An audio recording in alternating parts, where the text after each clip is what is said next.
Hey there, Party Panda here, and I'm here to show you how to make a Minecraft slime cube. For Minecraft, obviously. I got this idea a little bit during Christmas 2012, and, I was like, oh, I'll make some for my friends or something like that, and I got too busy, so in January I had, I don't know, something like 20 days to myself, so I thought I would, finally make it and film it and show and share with all of you how to do this so you could do it for yourself or some friends.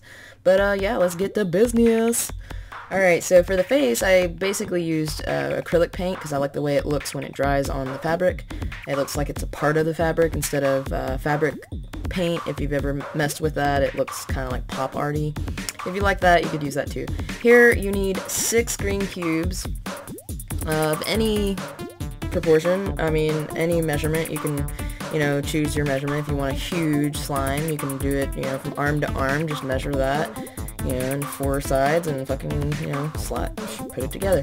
So here I am putting 3 panels, and basically what I did was I had the face panel in the front, folded over a piece, one of the squares, and pinned it, and now I'm sewing it. Oh no, it jammed. Oh! If your machine jams, no worries, just go back over it, and, no worries. Let's see. Hopefully I'm fixing it here. I don't know. Alright, yeah. So no worries, just go back over it if it jams. Yeah. This project probably took me, I don't know, about 2 hours with the paint drying and everything. So, I'm taking out the thread that I messed up, that way the cube is even. I'm basically giving myself a 1/4 inch seam allowance to 1/2 inch. So, I don't know, it's whatever floats your boat, really. Alright, and here I'm putting another panel for the top of the cube, I'm pinning it as well. Cool. The pinning isn't necessary, but if you want, that perfect geometric shape, you want to be as accurate as possible. So if you know anything about geometry, then, yeah, you know how to fold primary shapes into 3D shapes, rather. So I'm pinning it again just to keep consistency throughout the whole thing. So here we are with 1, 2, 3, 4, 5 panels. So we have the face, the front, the top, the back, and the 2 sides, so all we need is the bottom. And then you just run it through the sewing machine. Another 1/4 inch seam allowance there. Same here, another 1/4 seam allowance. And I'm using black thread. It helps to use green thread, but I'm just trying to show you guys where the thread is going. Otherwise, it'd be pretty invisible through the camera. And I'm sewing the bottom part now. And I'm showing you what it looks like here. It's 6 squares and a cat. And 6 squares. Okay, so you flip it over so that all the seams are facing you. And you pinch the sides together.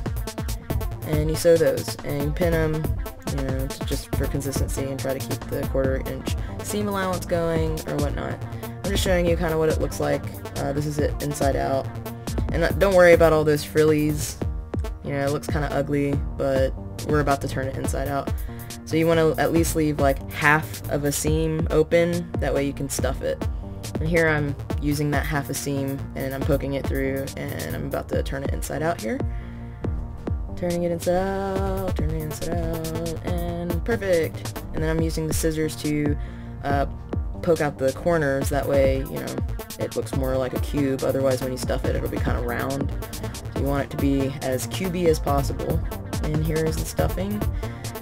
You can get that at any not thrift store, but any craft store, rather. Or you could even, use an old pillow or whatever that's lost its fluff or something, and recycle that. All about recycling. Gotta get into that. And the fabric I got at a thrift store for like $1.99 for like 2 yards or something like that. It was, you just gotta look around, be resourceful, recycle, reuse, and you can come up with some really cool stuff and save yourself some money also. So I'm stuffing it, and also don't worry about it. It's gonna be kind of like lumpy here and there and stuff like that, but you just gotta beat it up a little bit, make the stuffing do what you want it to do, because otherwise it's just going to be lumpy and fluffy and stuff. And it does help to rip open the stuffing as much as possible. That way it's not just like big clumps everywhere. You have like a big clump at the top and none at the bottom, and it just looks all frumpy and like a sack of potatoes or something. But yeah, you can work it with it. Just make it work. Just make it work. That's at least what I did. I just kept pressing on each side until the stuffing got, you know, fixed. So as you can see there, it's like bulging out the side. And surprisingly, it took like probably a whole bag of stuffing to stuff it. I don't know what like the ounce of the stuffing was or how much stuffing it was, but yeah, it took a lot. It took a lot of stuffing. So here we go. I think I'm at the very last part of the stuffing, and Shazam! And that's what it looks like. And yeah, there's the diamond block next to it, which I will do a little DIY tutorial on that also.